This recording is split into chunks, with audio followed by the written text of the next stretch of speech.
Wednesday, September the 28th. Lake level is about 9:10, and I've got a special guy here today that's gonna talk to us about fishing table rock in the fall, or September and October. Now Jeremy, him and his partner Chris Macy have won about everything there is to win in this area, and then he went on to the BFL, won the All-American, started fishing Toyota Series, won Toyota Series events, moved up to the FLW Pro Tour, won events there. Now he just finished up his first year on the MLF Bass Pro Tour, and you finished up like what, 5th or 6th overall in the points? No, I went in the last one 8th, but I finished 14th, so we're still considering a really strong year. When you got that high in the points, they got really tight, so just a few fish separated a lot of guys. Well, it's an honor to have you on here, Jeremy. And well, I appreciate you asking me. You got a bunch of fans that follow you from this area, so they're kind of interested to hear how you're going to approach Table Rock right now. Well, it's really special to me to be that guy, but we got to spend a little bit of time on Table Rock today down here at Pro Guide and run around, and I don't get to fish a lot at home, but I saw a few things really changing. I saw the water getting a little bit cooler.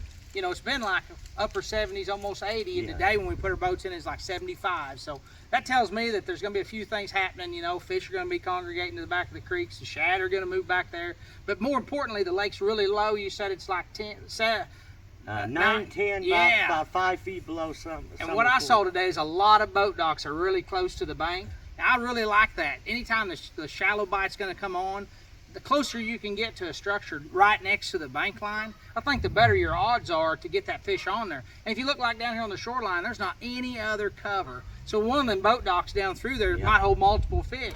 And it's something in the fall that we used to do all the time. And so you can fish right up there 2 foot from the bank and that much water on the floats, or you can catch them out on the fronts. And so some sort of a finesse style jig, with a crawdad tile trailer is something that I'd probably be focused with right now a lot.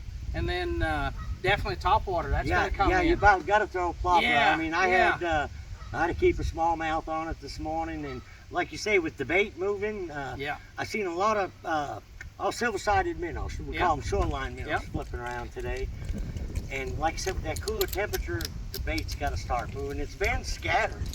I mean, I stopped at one dock out here this morning, 70 feet of water, and they're up there surfacing. I caught a few on a drop shot, but don't you think that cooler weather is Absolutely. Absolutely. And I think one thing I saw today too is that I went out and tried to just fish some history and some old deep trees on some long roll-offs, and there was a lot of fish out there, but they really weren't fired up too much.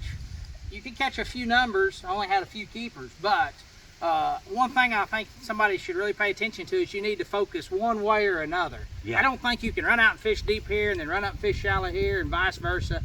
I think a guy needs to commit whether he thinks he's got enough bait with fishing trees and gravel areas, or he needs to get up on the bank and flip boat docks and throw a topwater. That'd probably be my way to kind of look at it. So you're not just strung out going back and forth. You never get in a groove, it seems like, when you try to do that. Yeah, I've tried that too many times. You're 100% right about shallow to deep.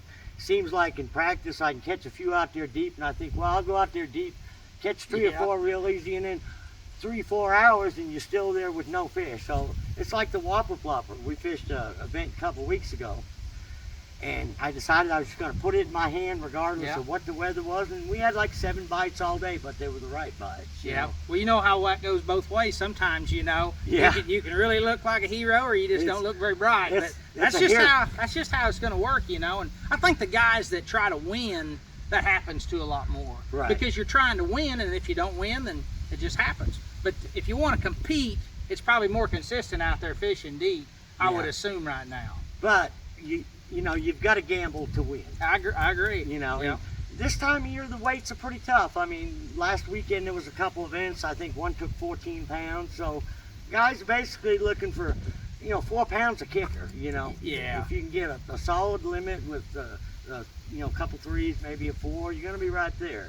Well, any place we travel to, it seems like in the Midwest especially, anytime you get into that September to October, you're leaving summer and you're going into fall, but you really have that in between. It's just not a real good bite. And what I like about that is the fact that anybody can win. You ain't got to go out there and catch 25 pounds to compete with a bunch of local guys on your home water. If you can go out there and stumble on, like you said, a good fish and then put some fillers with it, you got a chance to win. So this time of the year is kind of like pulling your hair out to fish, but on the other hand, it's pretty exciting because everybody has a chance to win. So I always like fishing at home this time of the year. That's why I've always done good. Anybody's got a chance in the fall. Yeah, you know, I guarantee you. But you know, you just kind of got to go with your gut a lot of times.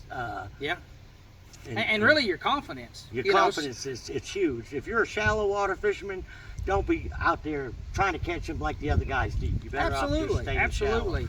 And vice versa, you know. Yeah, and you know, there's a lot of things like fishing deep. You know, we've learned a bunch about Garmin live scope and all that. And moving up to those boat docks, I still keep it on because when I go around that boat dock, there's a good chance there might be a brush pile or something. And I don't consider that fishing deep, but I like to keep, you know, something simple, just like a shaky head or a drop shot on the deck. For those few casts, you might put down a topwater or jig and just try to catch a fish out of a piece of brush. But you can use some of that deep knowledge to your advantage right now, you know, in a shallow situation as well. And I think a lot of it in the fall is bait is the key. Always, yeah. Always in the fall, it seems like wherever the bait are, you need to be around the bait. Yeah, you know, I saw a few fish today when I slid up there and threw the plopper for just a few hundred yards. A lot of perch kind of starting to show up there, you know, and we're on a dark moon, but it's not going to be very long. We're going to have a full moon coming back around, and as warm as it is, there's probably going to be a bunch of them get up there and try and spawn again. Yeah, and if nothing else, get up there shallow and draw them up there. So there's just a lot of changes. So probably a guy keeps his just, you know, shaking and moving and keeps an open mind is probably going to benefit as much as thinking you know right where they are. Jeremy, how's a guy follow you on the tour? Have you got a website? Or I do. I have a website. Facebook? Yeah, Jeremy Lawyer Fishing, or you can go to Instagram or Facebook. Jeremy Lawyer Fishing at both of those, you know, and send me a message. I try to reach out to people that do that. I don't do it the greatest in a timely manner, but I try to. But we try to keep just everybody informed, you know. It's a fun way to travel around the country. I came from a town that doesn't even have a stoplight, so I probably wouldn't have seen a lot of this stuff that I've seen. I not got a chance to fish all over the country and represent everybody that helps me, you know. And so, no, we're going to start off next year at the Kissimmee chain at Toho, Florida, and then we'll have the Red Crest in South Carolina. So it'll be here before you know it. I'm looking forward to doing some deer hunting and just kind of fishing here at home. I fished the BFLs all year, had a great time fishing with a bunch of buddies, you know, and we're going to fish the regional down at Grand Lake, so looking forward to that. That's your home lake pretty much. Well, yeah, it kind of seems like it anymore, but you know, there's going to be a lot of this going on down there too, because we're just unseasonably warm, so guys going to have to keep from fishing history and try to keep an open mind to try and stay ahead of the pack. Well, Jeremy, I appreciate you taking the time to do this, anytime. And you guys and gals, you need to keep an eye on him on his Facebook when he's traveling around. If he's not bass fishing, he's crappie fishing or cat fishing, bow hunting, we enjoy it. Or squirrel hunting. Last time we got through fishing, that's we was on right. the way That's to right. a squirrel competition. That's right. You know, anything to make a competition out of it and then eat good in the end, it's a pretty good deal. Well, thanks again, Jeremy. Yeah, anytime, Appreciate it. Pete. Thank you.